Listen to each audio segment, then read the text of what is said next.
Hello everyone, welcome to future class. Today we are going to learn blood. Blood हम पढ़ेंगे कि blood क्या होता है, blood के बारे में जानेंगे बाबू हम. ठीक है, ब्लड बहुत इंपॉर्टेंट चैप्टर है ब्लड. ठीक है, ब्लड में देखो बायोलॉजी में जो ब्लड होता है, ब्लड के अध्ययन को हम बोलते हैं हिमेटोलॉजी. क्या बोलेंगे? ब्लड के अध्ययन को हम हिमेटोलॉजी बोलते हैं. या तरल पदार्थ जो होता है, जो लिक्विड रूप में होता है, उसके अध्ययन को हम सेरोलॉजी भी बोलते हैं. ठीक है, तो इसको हम सेरोलॉजी भी बोलते हैं क्योंकि सीरम होता है इसमें. सीरम के अध्ययन को सेरोलॉजी बोलते हैं, ब्लड के अध्ययन को हिमेटोलॉजी बोलते हैं. तो सेरोलॉजी भी हो सकता है. ठीक है, आप देखिए ये क्लास उसके लिए इंपॉर्टेंट है जो 9th क्लास के बच्चे हैं, 10th क्लास के बच्चे हैं, या जो कंपटीशन की तैयारी कर रहे हैं, उन्हें बहुत सारे क्वेश्चंस यहाँ से पूछे जाते हैं. तो आइए हम देखते हैं. देखिए, ठीक है, ब्लड को हम फ्लूइड टिश्यूज या वैस्कुलर टिश्यूज भी बोलते हैं. तरल या संवहनीय ऊतक में यह आता है, तरल या संवहनीय ऊतक में ब्लड आता है. तो जो ब्लड होता है वो तरल रूप में रहता है, पानी के रूप में रहता है. अंदर जो वेन्स में, नसों में जो है पानी के रूप में यह रहता है. इसमें बहुत सारे ऊतक इसमें तैरते रहते हैं. ठीक है, तैरते रहते हैं. तो देखो, इसको इंटरसेल्यूलर सब्सटेंस बोलेंगे. इंटरसेल्यूलर सब्सटेंस जो नसों में अंदर पानी के रूप में, पानी में जो ऊतक तैरते हैं उसको हम इंटरसेल्यूलर सब्सटेंस बोल. अंतर कोशिकीय पदार्थ. देखिए, कोशिका है, इस कोशिका के अंदर जो भी पदार्थ है उसको हम अंतर कोशिकीय पदार्थ बोलेंगे, जो कि लिक्विड फॉर्म में होता है. किस फॉर्म में होता है? लिक्विड फॉर्म में होता है. रक्त या लसिका जो होता है, रक्त होता है या जो लसिका होता है, वो कनेक्टिव टिश्यूज का काम करता है. रक्त क्या है? एक कनेक्टिव टिश्यूज है, संयोजी ऊतक है. आपसे पूछ सकता है कि रक्त क्या है, तो रक्त एक संयोजी ऊतक होता है. देखो, इसमें जो सेल्स होता है, जो नस में जो सेल्स है वो बिखरा होता है. कोशिकाएं एक दूसरे से अलग अलग बिखरे रूप में होता है, बिखरा रहता है, इसीलिए इसको हम फ्लूइड टिश्यूज बोलते हैं. फ्लूइड टिश्यूज क्यों बोलते हैं? फ्लूइड टिश्यूज, तरल ऊतक क्यों बोलते हैं? क्योंकि इसमें जो सेल्स पाया जाता है बाबू, ऊतक जो पाया जाता है वो बिखरा हुआ रहता है. ठीक है, एक में एक चिपका नहीं बल्कि बिखरा हुआ रहता है, इसलिए इसको हम फ्लूइड टिश्यूज बोलते हैं. फ्लूइड के रूप में तैरता है, पानी के रूप में. ठीक है, देखो, इसमें जो आप पानी देख रहे हो, जो इसमें भरा हुआ है, जो इसमें द्रव भरा हुआ है, उसको हम तरल भाग प्लाज्मा बोलते हैं. उसको हम एक नाम देते हैं प्लाज्मा. यह इसका नाम क्या है? प्लाज्मा. ठीक है, जैसे जैसे आप आगे बढ़िएगा इसका नाम प्रतीत होते जाएगा. देखो, प्लाज्मा, तरल भाग को क्या बोलेंगे? प्लाज्मा. यह प्लाज्मा में जो आप छोटे छोटे चीज देख रहे हैं, इसमें छोटे छोटे ये चीज ये देख रहे हैं आप लोग, यह क्या है? Blood carpals. ब्लड कार्पल्स होता है. रुधिर कणिकाएं, रुधिर कणिकाएं इस तरल भाग में तैरती रहती है, जिसको ब्लड कार्पल्स बोलते हैं. अब हम समझते हैं कि प्लाज्मा क्या है. Plasma, what is the plasma? Plasma क्या है? तो प्लाज्मा जो होता है वो पीले रंग का होता है, पीला रंग होता है उसका, येलोइश कलर होता है. ठीक है, चिपचिपा होता है, चिपचिपा होता है और क्षारीय होता है. कैसा होता है? क्षारीय, बेसिक होता है, क्षारीय. ठीक है, अम्लीय नहीं होता है, बेसिक होता है, थोड़ा सा क्षारीय होता है. ठीक है, बेसिक होता है. हमारा जो खून होता है, ब्लड होता है, वो क्षारीय होता है, थोड़ा सा हल्का क्षारीय होता है. ठीक है, अब देखिए, ब्लड, सारा ब्लड जो होता है, प्लाज्मा, जो प्लाज्मा होता है हमारे शरीर में, पूरे ब्लड का, जितना ब्लड हमारे शरीर में, पूरे ब्लड का 55% भाग प्लाज्मा ही पाया जाता है. मतलब लिक्विड से बना हुआ चीज, लिक्विड से बना हुआ रहता है. ठीक है, और शेष 45% रुधिर कणिकाएं होती हैं, ब्लड कैप्सूल्स होती है. 45% रुधिर कणिकाएं ब्लड कैप्सूल्स होती है. यह ब्लड कैप्सूल्स मुख्यतः 3 प्रकार की होती है. 3 types of blood capsules. Blood capsules जो होता है वो 3 तरीके का होता है. कौन कौन सा होता है? तो लाल रुधिर कणिकाएं, लाल रुधिर कणिकाएं जिसको हम रेड ब्लड सेल्स बोलते हैं, आरबीसी। क्या बोलते हैं, बोलो बच्चों, क्या बोलते हैं, आरबीसी बोलते हैं, रेड ब्लड सेल्स। इसी रेड ब्लड सेल्स का एक और नाम है इरिथ्रोसाइट्स। क्या बोलते हैं, इरिथ्रोसाइट्स। इरिथ्रोसाइट्स, लाल रुधिर कणिकाओं को हम क्या बोलेंगे, इरिथ्रोसाइट्स बोलेंगे। ये सारी कणिकाएं इस द्रव में घूमती रहती है, इसी को प्लाज्मा, प्लाज्मा में घूमती रहती है, इसको हम ब्लड कैप्सूल्स बोलते हैं। लाल रुधिर कणिकाएं आरबीसी जिसको हम इरिथ्रोसाइट्स बोलते हैं, इसका जीवन काल बाबू 120 दिन होता है। कितना होता है, 1 से 120 दिन होता है। 120 दिन के बाद ये सेल्स मर जाती है।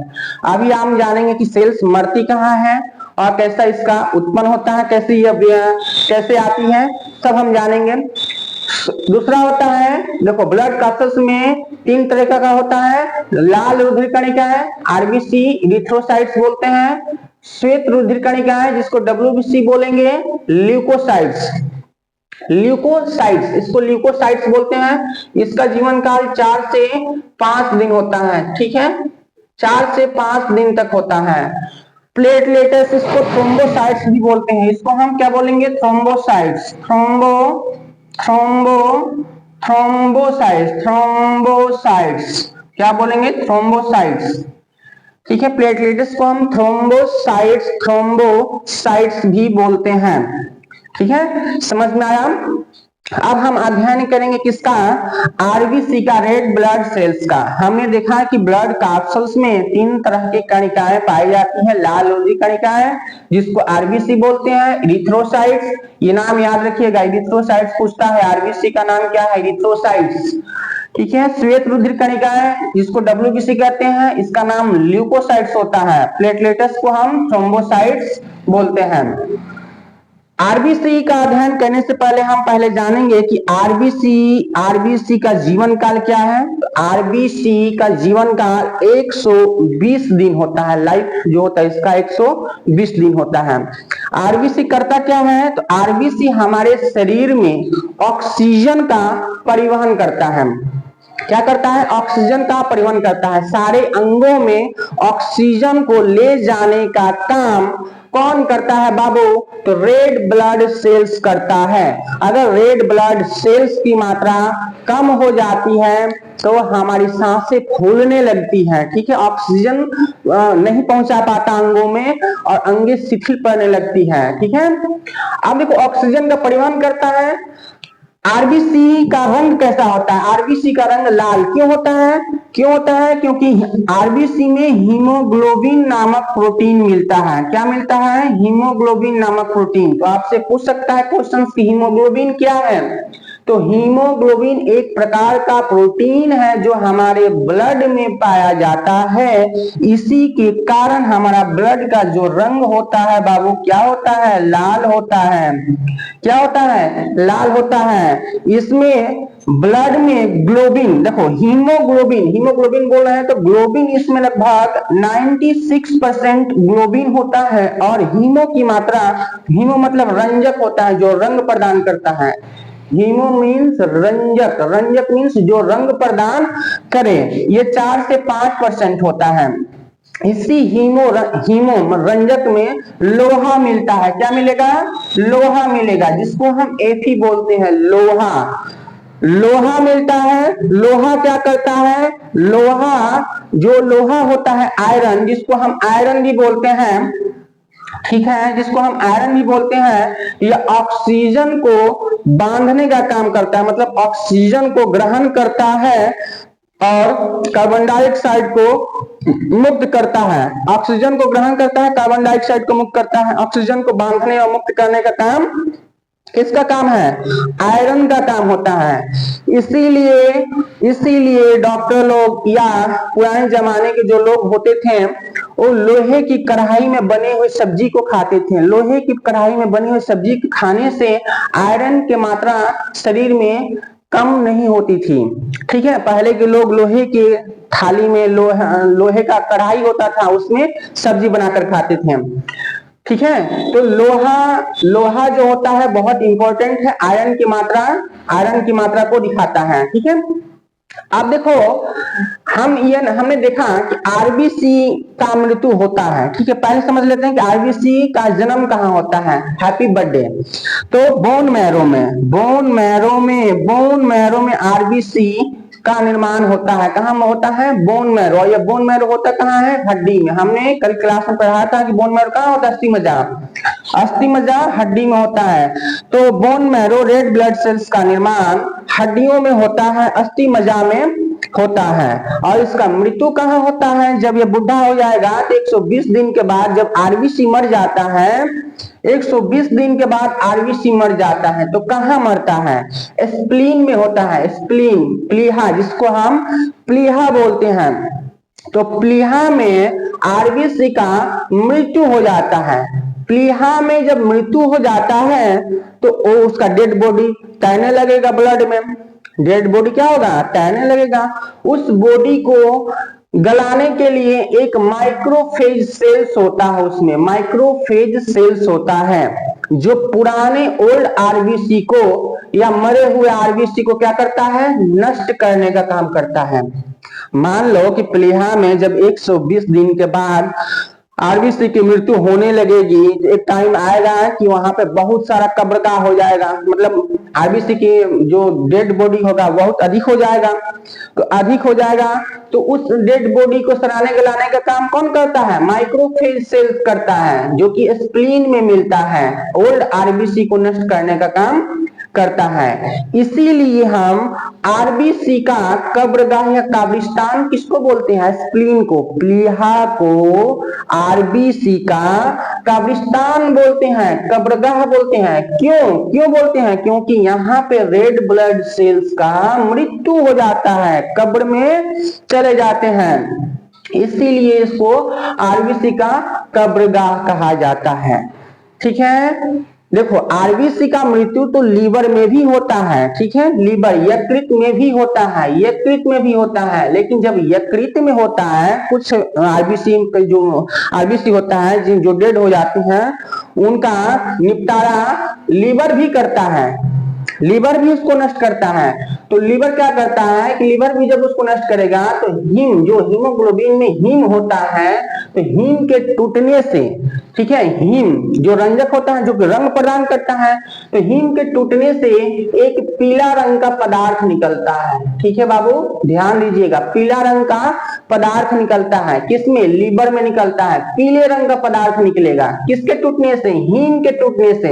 हीमोग्लोबिन में जो हीम होता है उसके टूटने से पीला रंग का पदार्थ निकलता है। इसी पीले पदार्थ को हम क्या बोलते हैं? बिलिरुबिन। क्या बोलते हैं? बिलिरुबिन बोलते हैं। और बिलिरुबिन की वजह से बिलिरुबिन बहुत इंपॉर्टेंट है, यहां से क्वेश्चन पूछा जाता है। बिलिरुबिन के वजह से हमारा जो मल होता है, हम कोई कुछ भी खा लें, उजला चीज खा लें, लाल चीज खा लें, लेकिन हमारा जो मल होता है वो येलोइश कलर का होता ही होता है। क्यों होता है? कभी आपने ध्यान दिया है? कभी इसको जानने की कोशिश की है? क्यों?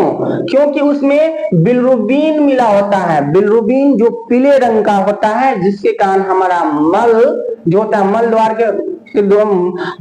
द्वार के से या जो है पीला पदार्थ बाहर निकलता है, बिलिरुबिन। तो बिलिरुबिन की वजह से मल का जो रंग होता है, पोटी का जो रंग होता है, वो क्या होता है? पीले कलर का होता है। समझ में आया? और इसी बिलिरुबिन के कारण हमारे शरीर में जंडिस होता है। जिसका नाम सुने होंगे कि जंडिस हो गया, डॉक्टर लोग बताते हैं जंडिस हो गया।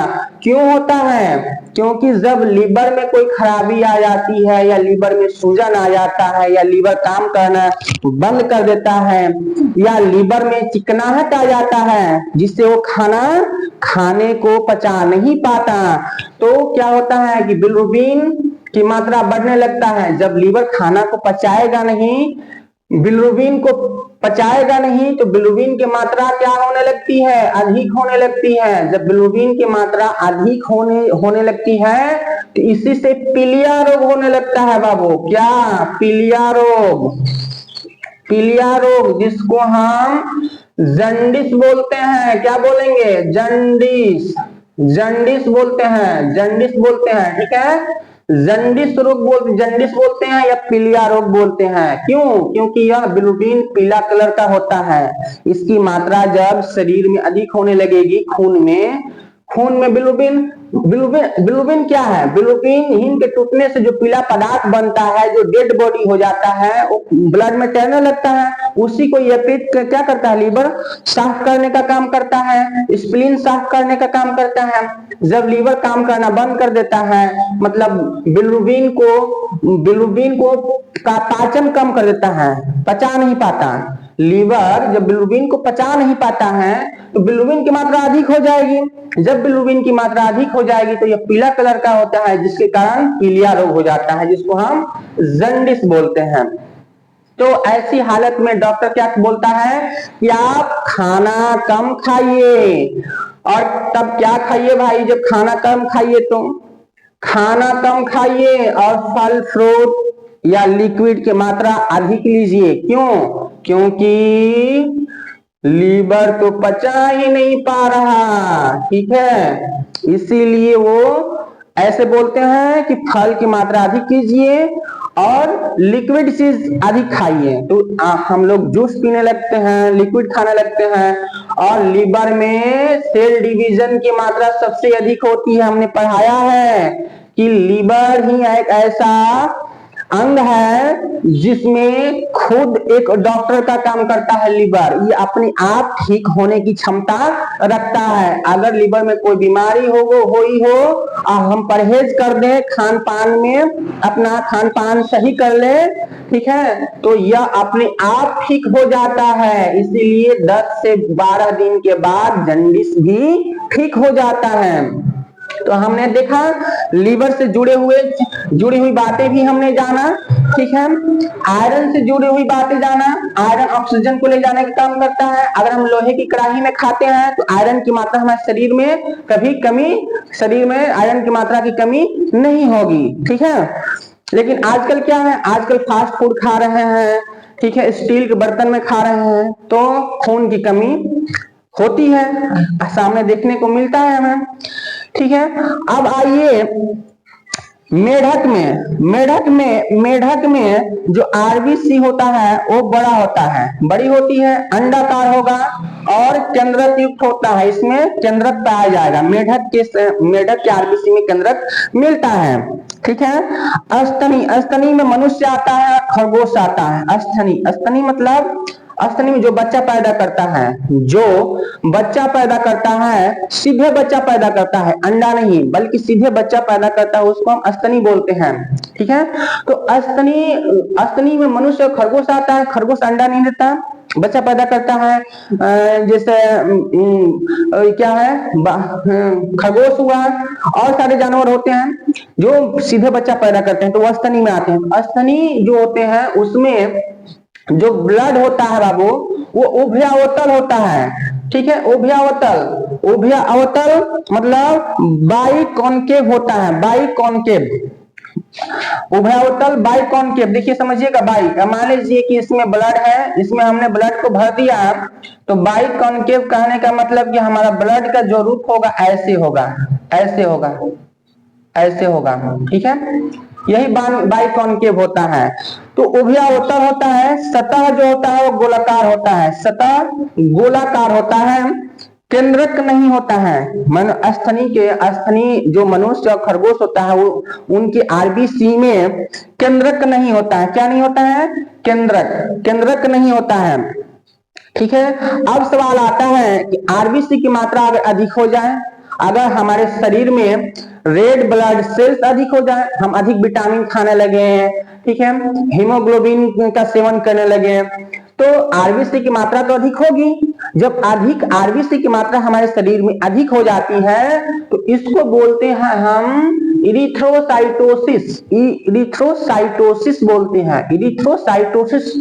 इरिथ्रोसाइटोसिस में क्या होता है कि रक्त में आरबीसी की मात्रा अधिक होगी, तो जब अधिक होगी तो रक्त क्या हो जाएगा? गाढ़ा हो जाएगा। गाढ़ा हो जाएगा। जब रक्त गाढ़ा हो जाएगा बाबू तो रक्त का थक्का बनने लगेगा। रक्त का क्या होगा? थक्का बनने लगेगा। तब जब रक्त का थक्का बनने लगेगा तो जो वेन्स है, नस है, उसमें ब्लड हमारे अंगों में नहीं पहुंच पाएगा। तो जब अंग में पहुंच नहीं पाएगा तो क्या होगा? स्ट्रोक होगा। ठीक है, brain stroke, heart fail, brain fail, ये सब समस्याएं उत्पन्न होने लगेगी। ठीक है, सुस्ती छा जाएगी, काम करने का मन नहीं करेगा। ठीक है, रक्त के गड्ढा होने से दम फूलने लगेगा। रक्त के गाढ़ा जब हो जाएगा तब। ठीक है, तो आरबीसी की मात्रा अधिक होने से इरिथ्रोसाइटोसिस की बीमारी हो जाती है, जिसको बोलते हैं रक्त थक्का बनने लगता है शरीर में। ठीक है, ब्लड जा नहीं पाता है, दर्द उत्पन्न होने लगेगा, हार्ट फेल हो जाएगा, दिमाग फेल हो जाएगा, सब ब्रेन फेल, ब्रेन हेमरेज जिसको बोलेंगे। तो ये चीज होता है कि इरिथ्रोसाइटोसिस आरबीसी की मात्रा अधिक होने से। अब कम होने से क्या होगा? तो कम होने से आरबीसी की मात्रा अगर हमारे शरीर में कम हो जाता है तो एनीमिया रोग उत्पन्न होता है, जिसको हम एनीमिया बोलते हैं। एनीमिया में खून की मात्रा, ब्लड आरबीसी की मात्रा क्या होती है? कम हो जाती है। आरबीसी की मात्रा जब कम हो जाएगी तो शरीर में सुस्ती छा जाएगी। ठीक है, शरीर पतला दुबला कमजोर हो जाएगा। ठीक है, इसमें भी वही समस्या उत्पन्न होती है कि दम फूलने लगेगा, चलने का मन नहीं करेगा, दौड़ने का मन नहीं करेगा, कोई काम करने का मन नहीं करेगा। ये एनीमिया का लक्षण है। तो एनीमिया को दूर करने के लिए डॉक्टर लोग विटामिन B12, ठीक है, जिसको हम साइनोकोबालामिन बोलते हैं। ठीक है, कोबालामिन बोलते हैं, साइनोकोबालामिन, B12 को साइनोकोबालामिन बोलेंगे, जिसमें आयरन की मात्रा अधिक होती है। फोलिक एसिड की गोली दी जाती है आयरन। ठीक है, विटामिन B12 और फोलिक एसिड की गोली प्रिस्क्राइब करता है डॉक्टर। ठीक है, डॉक्टर लोग प्रिस्क्राइब करते हैं विटामिन B12 और फोलिक एसिड की गोली। ठीक है, अक्सर एनीमिया देखा जाता है। ठीक है, अक्सर एनीमिया जो रोग होता है तो जैसे खून की कमी जो होती है, जैसे बच्चा पैदा होने वाला होता है जैसे मां के गर्भ से, तब एनीमिया की बीमारी, अगर हम ब्लड अधिक मतलब न्यूट्रिशंस को न लें तो माताओं में एनीमिया का रोग होने लगता है, खून की कमी होने लगती है। महिलाओं में अक्सर खून की कमी होती है। तो आइए हम देखते हैं कि इसमें ब्लड होता कितना शरीर में। तो ब्लड जो होता है बाबू, मनुष्य में 5 लीटर होता है। 65 केजी से लेकर 70 केजी के मनुष्य में, 65 से 70 केजी के बाबू मनुष्य में जो ब्लड होता है वो 5 लीटर होता है, और फीमेल में 4.5 लीटर होता है। मतलब मनुष्य से आधा लीटर कम होता है, मनुष्य से आधा लीटर बाबू कम होता है। ठीक है, समझ में आया? तो हमने आज ये 9th क्लास का चैप्टर था फ्लूइड टिश्यूज और वस्कुलर टिश्यूज, संवहनीय ऊतक भी बोलते हैं। संवहनीय ऊतक इसको क्यों बोलते हैं? ब्लड को संवहनीय ऊतक भी बोलते हैं, फ्लूइड टिश्यूज को। क्यों? क्योंकि ये संवहन करता है। ठीक है, जो सेल इसमें पाया जाएगा उसको यह तैराने का काम करे, तैराते तैराते दूसरे अंगों तक ले जाता है, इसलिए इसको हम संवहनीय ऊतक कहता है, मतलब संवहन का काम करता है। ठीक है, तो हमने ये सब देखा और प्लाज्मा को भी देखा। प्लाज्मा में लगभग 90% क्या होता है? जल होता है, 90% जल होता है, और शेष 10% में प्रोटीन, कार्बन, अकार्बनिक पदार्थ पाया जाता है। तो ब्लड के बारे में हमने देखा fluid tissues, vascular tissues, plasma और ब्लड कार्सल्स क्या होता है। ब्लड कार्सल्स 3 तरीके का होता है, आरबीसी, इरिथ्रोसाइट्स, डब्ल्यूबीसी, ल्यूकोसाइट्स और प्लेटलेट्स, थ्रोम्बोसाइट्स। ठीक है, आज हमने पढ़ा आरबीसी के बारे में। आरबीसी के बारे में फुल चर्चा किया हमने, कमी होने से क्या होगा, अधिक होने से क्या होगा, इसका हैप्पी बर्थडे कहाँ होता है। ठीक है, इसका काम क्या है, ठीक, ये लाल क्यों होता है, इसका मृत्यु कहाँ होगा, इसकी मृत्यु होने से क्या होता है, कौन सी बीमारी होती है, ये भी हमने देखा। आगे हम देखेंगे श्वेत रुधिर कणिकाएं। White blood cells, white blood cells. बाबू एक ही क्लास में सभी टॉपिक को पढ़ाना संभव नहीं है, क्योंकि वीडियो बहुत लंब हो जाता है और मन उबने लगता है, इसलिए हम थोड़ा थोड़ा करके पढ़ाते हैं। ठीक है, तो अगला टॉपिक होगा श्वेत रुधिर कणिका है, जो कि अगले वीडियो में हम देखेंगे। अगर ये आपको पसंद आया, अच्छा लगा हो क्लास, तो फॉलो जरूर कीजिएगा बाबू, फॉलो और लाइक जरूर कीजिएगा। Thank you all of you.